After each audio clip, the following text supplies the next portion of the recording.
Slađan Trajković u dënuan e Prishtinë me 10 vjet burgim për krime lufte kundër popullatës civile në komunën e Voshtrisë në vitin 1999. Trajković u dënua vetëm për pikën e 3 të aktakuzën, ndërsa trupi gjykues deklaroi se fajësia e tij nuk ishte vërtetuar për 2 piket e para. Avokatët e tij deklaruan se vendimi referohet keqtrajtimit të dyshuar të civilëve shqiptar.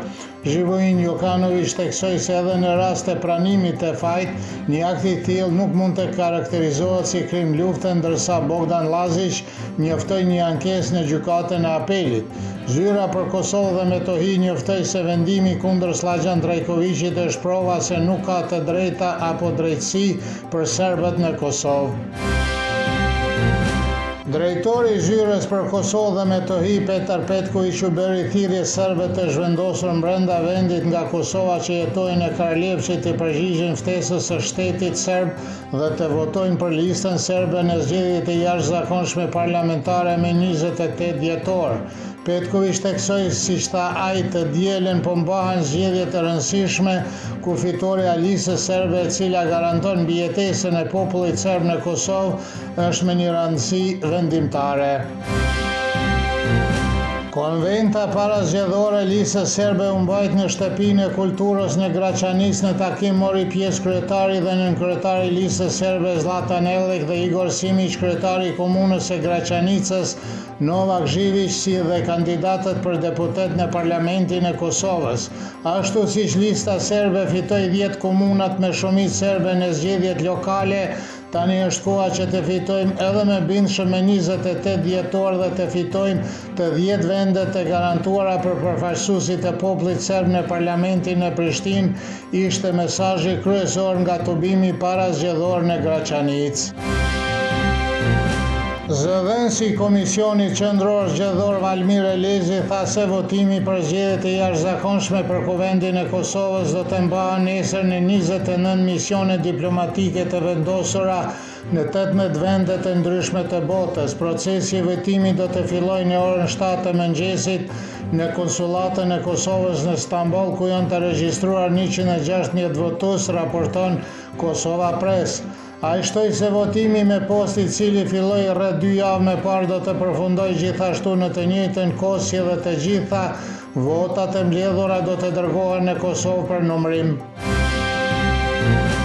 Drejtori ekzekutiv i Qendrës për Përfaqësimin e Kulturës Demokratike Dušan Radaković theksoi se kryeministi i Kosovës Albin Kurti në mandatin teknik po mbështetet në mbështetjen e pothuajse 500 milionë votuesve nga diaspora që do të jenë në Kosovë për festat dhe për shkak të festave nuk do të ketë vëzhgues ndërkombëtar të zgjedhjeve të dielën. Rezultatet e plota të zgjedhjeve do të dihen vetëm pas vitit të ri, sepse festat do të vonojnë dorëzimin e pakove me flet votime nga jashtë, tha Radaković për Radio Televizionin e Serbisë, por ai ende beson se rezultatet paraprake të zgjedhjeve do të dihen të dielën. Ish kryenegociatori i Kosovës në dialogun me Serbinë, Avni Arifi, tha se çështja e asociacionit e komunave serbe do të jetë në mënyrë të pashmangshme në agjendën politike të Kosovës pas zgjedhjeve, pavarësisht nëse kryeministri do të jetë Albin Kurti apo dikush tjetër. Analisti politik Halil Matoshi thotë se Kosova ka detyrim të formojë asociacionin e komunave serbe dhe theksoi se ajo duhet të zbatohet në përputhje të plotë me Kushtetutën e Kosovës. Ish ambasadori i Kosovës Gjergj Dedaj tha se Albin Kurti është i gatshëm të pranojë çdo marrëveshje me qëllim të ruajtjes së qeverisë populiste, prandaj është i gatshëm edhe për formimin e asociacionit të komunave serbe.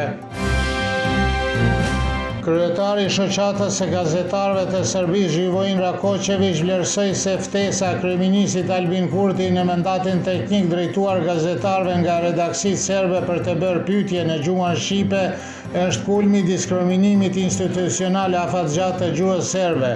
Ish presidenti i UNS-it Vladimir Radomirović theksoi se të drejtat e serbëve në Kosovë po anulohen sistematikisht dhe se deklarata e Kurtit është vetëm një vazhdim i këtyre presioneve. Gazetari Radio Televizionit të Graçanicës Zoran Stanković paralajmëroi se gazetarët nga redaksit serbe kanë probleme serioze në komunikim me institucionet dhe se deklarata Albin Kurtit e kërcënoi më tej punën e tyre dhe sigurinë e të gjithë serbëve në Kosovë. Moti nesër do të jetë me vranësira dhe i ftoftë në lindje dhe juglindje në disa vende me reshje të lehta bore dhe ditët në vejim do të jetë i freskët me ndërrimin e diellit dhe vranësirave me ngrica në mëngjes. Temperatura e mëngjesit do të sillet nga -3 deri në 2 kurse ajo maksimale ditore nga 2 deri në 6 gradë Celsius.